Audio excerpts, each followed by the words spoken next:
Tweyongerayo mu show nsaba twala mukisa guno okwaniriza muganda wange Kafeero Swazi nkwaniriza mu studio za BBS. Oli bulungi? Ndi fine sebo mpozi gwe. Omukulu gwe twasigaza waneno mu nsonga zino ez'enjawulo kasita twogera Legend Kafeero. Era erinnya lyo lirabika nnyo.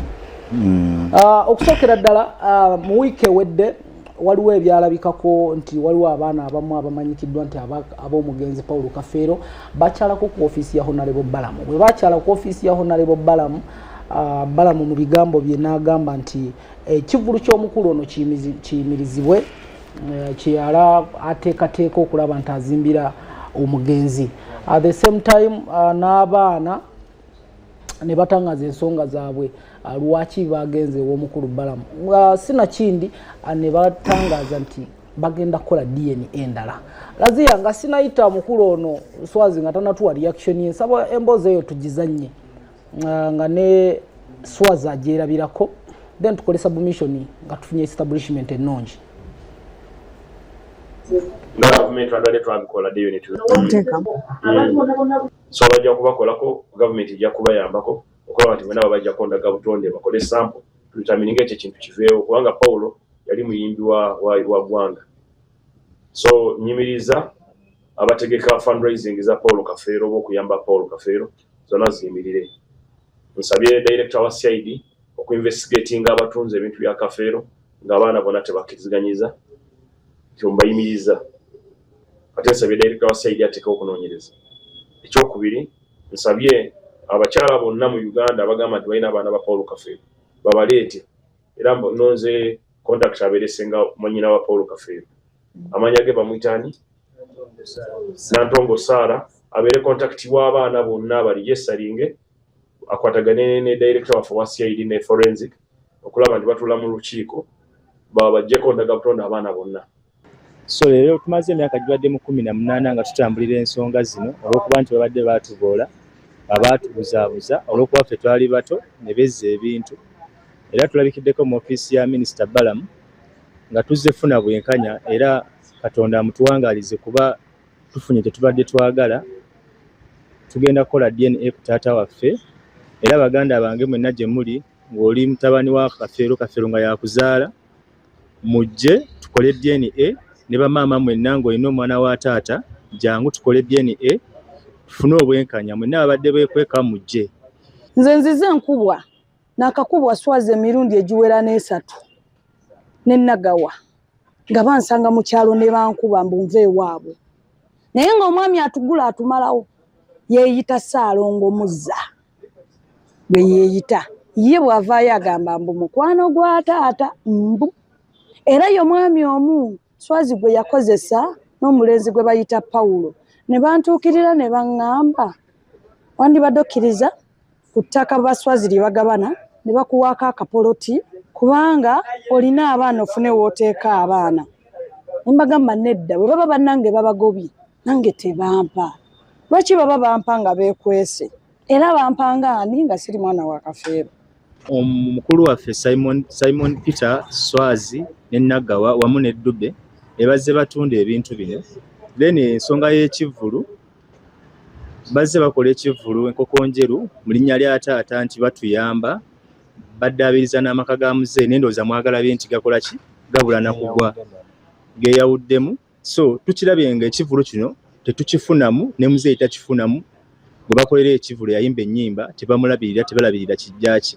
So Minisita Balamu asazeewo ekivvulu nakyo kikole ki kiyimirizibwe paka nga tumaze okutuula nga famire tukkaanye ku ngeri gye tugenda okukola paka lwe bamala otuggyako omusaayi. Bamama baffe bakyali balamu, ffenna abaana bamama bakyali balamu, baba bajja kukola ki baba bajja tulaga ekika kyaffe naye tosobola kuwangaalira mama Okay, ensonga zezo Swazi. First things first. Abaana abo bamanyi. Abaana mbamanyi. Bakolebwako ku DNA. Okuleka nina omulenzi gw'endabye abadde ne pini mu kutu side eri. Ezitabadde ambadde black ye teyajja. Teyaliwo kubakolebwa ku DNA. Tebajja. Oye teyajja. Naye ono abadde ayogera n'omuwala bo bakola ki? Kakati roni nzime nnyo omukisa guno era abatulaba ku BBS Trade Finance nnyo komawuko wano obviously wano sigwe gusoso beerawo.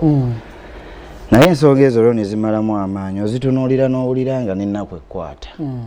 Okusookera ddala nsaba ntegeeza eggwanga.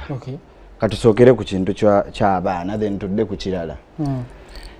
Nsaba ntegeeza eggwanga era gwe gugenda osembayo okwogera ku nsonga zino bakama bange.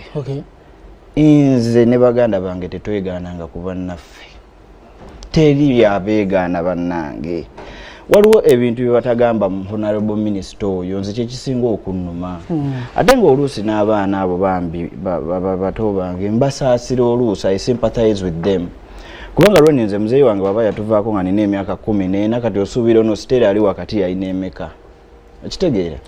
So ensonga yange leero nzize clearing anti tewali yagoba baana. Nina kafayiro kange wano akakadde nja kusaba wa kamera n'ensonga eri sensitive nnyo njagala leero ekome wano. Owa kamera nsaba njagala tunnyonnyole kusinga mpapula ku lupapula. Ekintu ekyasinga otuleetera obuzibu ewaffe kyatandika ng'ennaku z'omwezi 16 February 2029. Wano Roni kano kankajje ku kapapula kakadde nnyo ogenda kunsomeramu awo ka heading a family meeting A family meeting of the late Paul Kafeero held at Mengo as of 16th February 2019. Abaja attendinze. Kafeero Simon Peter, Nachanzi Imelda, Kafeero Dube, Kafeero Tony, Nantongo Sarah, Kafeero John Mark, Nagawa Stella, Mr. Bruno, Namukasa Agnes, agenda. DNA test as agreed already by all family members in the previous meetings. Kwesali kuno labeke erinnya lyange. Nedda. A control and including of the Kajansi property. Kati bizere benali mbeera Kajansi chobola yo meeting isajirimu. Era ne mabega waliwo akagamba sobi mangu olokola obudde. We as the members of the family we have further agreed that where child who doesn't show up mwisize more speed. Kakati kino kyali kigamba nti mwana yenna atalijja mu musaayi will never claim anything. Ata ogwodde ogwasooka. Kakati zino result z'olina mukama wange ogenda naawe kwatako ombuulire oba byabufere oba ki ne tugenda mu musaayi. Twajja tunagenda mu musaayi ne tubuuza ssente ezigenda mu musaayi zigenda vaawa. Lwani ekisinga okunnumanga ne mu famire yaffe mwenna bassenga bataata tekuli ayina yadde akakaddeko okuteeka wali nakasero. Omanyi kye twakola? Resolution neyita nga tulina tutunda poloti yaffe eri nkokonjerwawo. Esaawa zindeeka eri miliyoni nga 10 naye nga famire ekkanyizza tumaze okugyawo poloti yaffe muganda wange tugenda ku DNA eno. Omwana gwe basooka okukebera aba abaana be baakebera be bano. Tusome kano tugenda soma guno omuko gwokka namba 6. It is obviously impossible that the late Kafeero Paulo Job was the biological father of Kafeero John Mark and Kafeero Tony. John Mark ayo yabadde awo. Tony ye mukulu we. Oyo abo babiri. It is obviously impossible that the late Kafeero Paulo Job was the biological father of Biraba Norin. Obameka? Babiri. Basatu. Bali abadde babiri kuba ba mama. Yes. Bali abalenzi. This one is also impossible that he was the father of Nagawa Stella. Obameka. It is practically proved it is practically proved that the late Kafeero Paulo Job was the biological father of Nagawa Elizabeth and Kafeero Dube. It is obviously impossible for Nalukwago Kate. Naye eri obviously ki? Impossible. Zino original copies baganda bange. It is obviously impossible Mirembe Joan. Bano bato bange nze nkuze bampita baba. It is practically proved that the late Kafeero Paulo Job was the biological father of Kafeero Simon Peter. It is obviously impossible. Ono Biraba Norin. It is obviously impossible ono Nalukwago Bridget. It is obviously impossible ono Kasi Aaron Kafeero. It is obviously impossible ono Nantongo Stella. Uyu mwana abadde okwo. Naye ate nze nakula bamuyita Namuli Stella. Sinimanyi n'amannya agamba agakyusizaawo mu DNA. It is practically proved that the late Kafero Paul Job was the biological father of Kafero Thomas, and that is me. Okay. It is obviously impossible on Obirungi Tinatana. Now that is it. So abali confirmed bali bameka. Bana. Abali confirmed abali practically. Tugende mpola nga tubadde nnyo mu bigambo yes. Kati tuba mu musaayi guno. Katono nnyo Roni. Abaana abo bagamba nti mwakoze eki? Mwafeze omusaayi. What did they do? They went to court. Okay. Emachindi.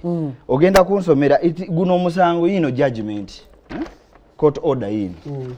Omusango gwawe bagogoba ndowooza olaba olukanga lw'abaana bano gwe bagoba omusango Martin yes abaana 10 bali against bana abana be batuwawaabira titufeze omusango emyaka enaroni emyaka enamaani mu kooti ng'obusente bwange bwenkola bonna buggweeraawo Makindi abaana bano ne baddayo eri obutaka bwaffe bwe twatunda senga waffe naanonayo miliyoni za Uganda 10 bino byembagamba biriko evidence milioni 10 yino receipt eri mu Luganda gisomero mu Luganda Roni endagaano y'essente milioni 10 obukadde 10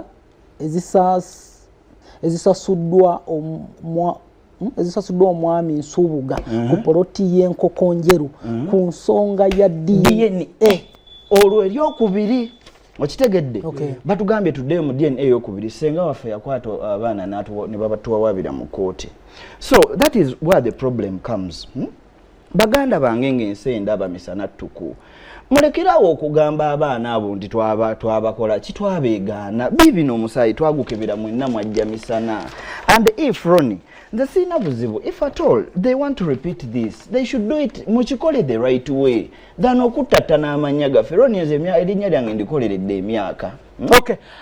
Omuganda gamba tosala gwa kawala nga tuliza gwa kalenzi genda mpikingako ku sente obutondo ngenda mulango bw'abakama waffe so kenjewo sente zino ndabe nange kawungezi ntamfuna ekigulya magala eddiba then nja kukomawo ne muganda wange Swaza again Nesula Flexible nga tukyatanya zino ensonga mu bigambo byengendo mubuuza mu maaso awo amubuuza Stella yala kuba waaki ate n'ekirala n'ebigambibwa nti yatunda ettaka lya Daddy okulimalawo na kiki kye yakoseddwa okulaba nti basanyizawo ekivvulu kye atova kawunye mithili sitenkomawo.